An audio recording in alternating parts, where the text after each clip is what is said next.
Hello everybody, welcome to Game Guild. In this review today we're going to be looking at a game that I greatly admire and Skylar loves. It's called Snakes. It was made by Big Potato Games. They also made another one of Skylar's favorite games called Chameleon. She loves these type of games. It's a game of deceit and I think she has a lot to say about it. So now let's go into game specifics. The recommended age for this game is 12 years or older. The amount of players that can play this game is between 4 and 8 players. And finally, although it doesn't say on the box, the game is typically lasts between 10 and 20 minutes, but vary depending on the amount of players that you have. Now let's go over game design. First, let's talk about the front cover. This snake-like optical illusion pattern is the epitome of loud and attention-grabbing. You can't help but associate this with its more popular sister game, Chameleon. It has a very vivid color scheme. All the fonts are big and bold. Now let's get into actually how to play the game. The object of the game is to collect the most amount of points after 6 rounds. Points are awarded based on the answers that you're given. Now we know that's a lot, so we're going to provide an example of how to play the game. We're huge Disney fans, so we've got some Disney pins to represent our characters, and Skylar's favorite character is Ariel, so she'll be playing as Ariel. The game begins by dealing out the roles. These roles are ordinary humans, snakes, or the mongoose of truth. The ordinary human does not know the answer to the trivia question, and they're simply guessing along with everybody else. The snakes do know the answer to the trivia question. They're trying to convince other players that they need to choose the incorrect answer. The mongoose of truth is a visible player where everybody knows that they are not a snake. Therefore, they're reliable. Next, you have to decide a moderator. The moderator is the player who reads the trivia card. In this case, the question that is being asked is, what has been proven to attract sharks? A is strobe lights, B is soy sauce, and C is heavy metal music. And then has everybody close their eyes. The moderator then flips over the card, revealing the answer. Then they announce that the snakes should open their eyes. The snakes are able to look at the answers, while the ordinary humans and the mongoose does not know the answer. After 5 seconds, they have everybody close their eyes, and the moderator flips the card back over. Please note that the moderator is also a part of the game. They can play as well. If they're the snake, then they need to make sure that they're opening their eyes when they announce for the snakes to open their eyes. They also need to focus on remaining consistent with their timing of how long they allow the snakes to look at the card. They don't want to go faster or slower based on whether or not they're the snake. They want to be as consistent as possible.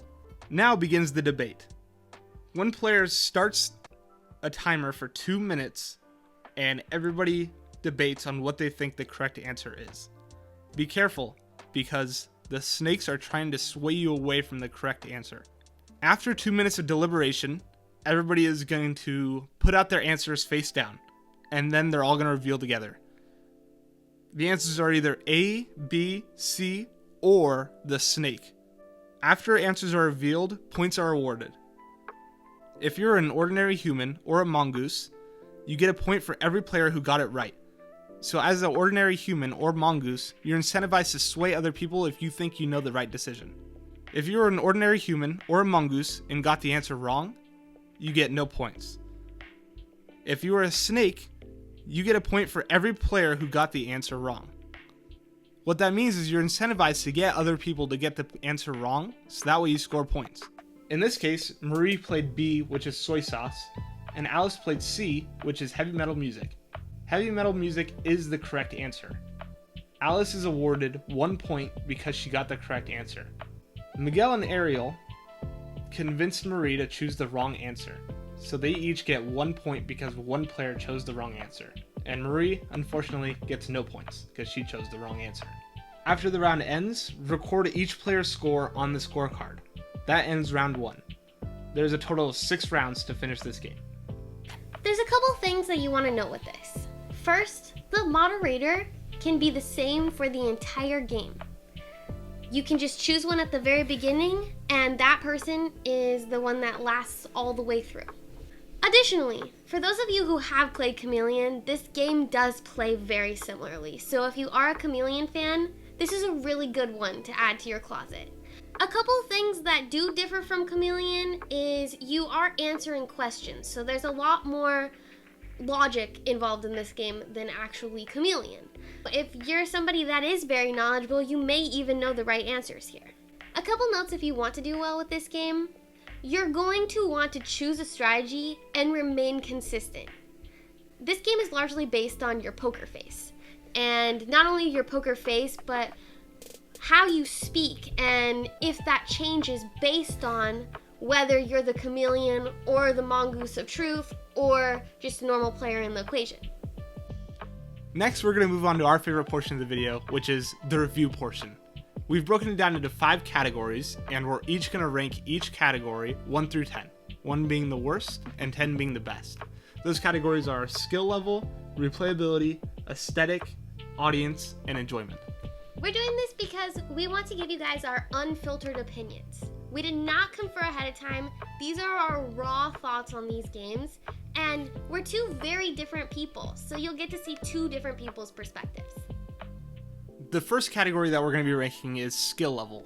How much skill is required to play this game? Is it more luck-based or is it more strategy-based?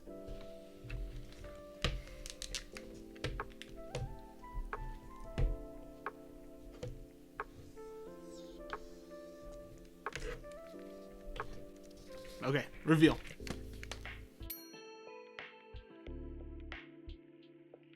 I give it a 9. I gave it a 7. I feel like this is a very strategic game. However, it's this type of strategy that comes more easily to me. It's more about, a poker face and stuff like that. So I just feel like it's not as difficult to me as like chess. Does that make sense? Yeah, I gave it a 9. The only reason I didn't give it a 10 was because somebody could randomly guess one of the 3 answers and get it right. And so the entire game is trying to read other people and trying to develop your strategy on whether you're the snake or the human and trying to sway others, which I have a very hard time with, and maybe that's why I gave it a higher ranking, but that's what I think. Hidden does not like to bluff. All right, up next is replayability. How many times can you replay this game and still have a fun time with it?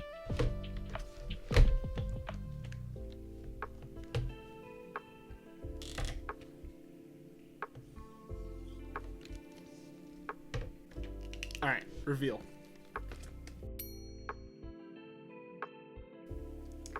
I gave it a 3. I feel like there's only so many different card questions, and once you cycle through all of those, if you do it in, like a year or something, you could remember the right answers to those questions, which I guess could add some more strategy onto it. You could try to sway people by saying that you remember the answer, but ultimately it just becomes a little bit less fun, I feel like. Yeah, when we play after we read a question, we usually put the card in a separate pile so that way it never comes up again.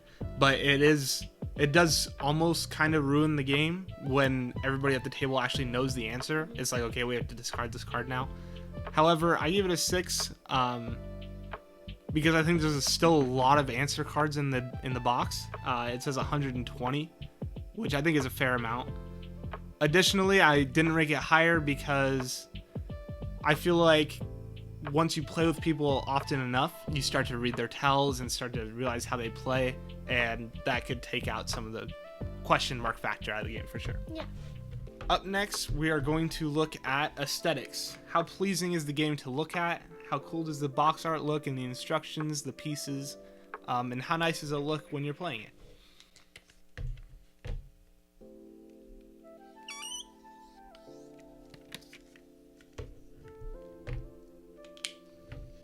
Alright, reveal. I give it a 9. I gave it a 6. Like, I think it's very interesting to look at. However, I'm not gonna lie, I get a little bit anxiety when I look at that box. I think the color palette works really well with one another. I love the box. I think it looks cool. I'm an optical illusion guy, and it trips me out when I look at it. Up next is audience. This just means how wide of a scope of people would enjoy this game. Would your grandma like it? And also, would your 6-year-old like it?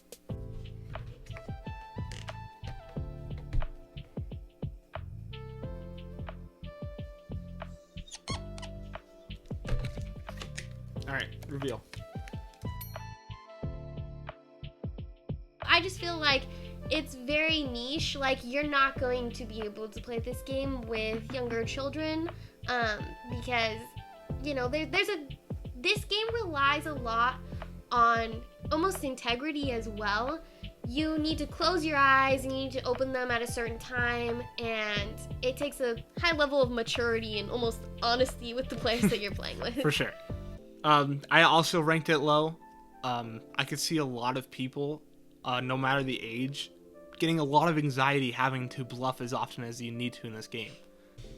Okay, next up is the enjoyment piece. This just means how much did each of us enjoy the game?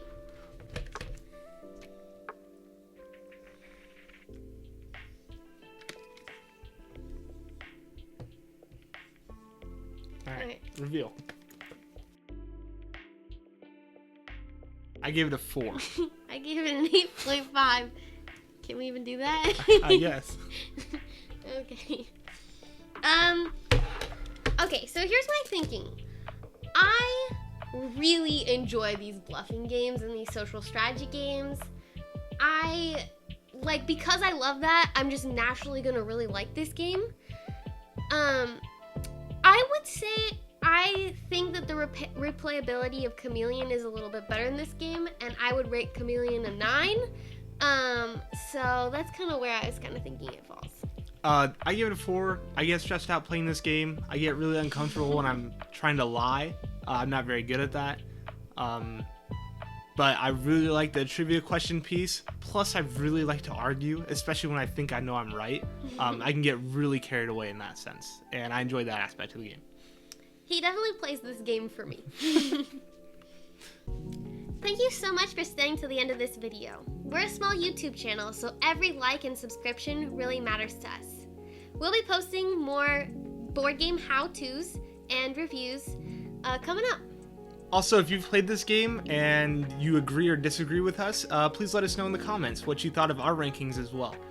Please also let us know what game and board games we should review next. Thank you so much for watching. I'm Skylar. And I'm Hayden. And we're Game Guild.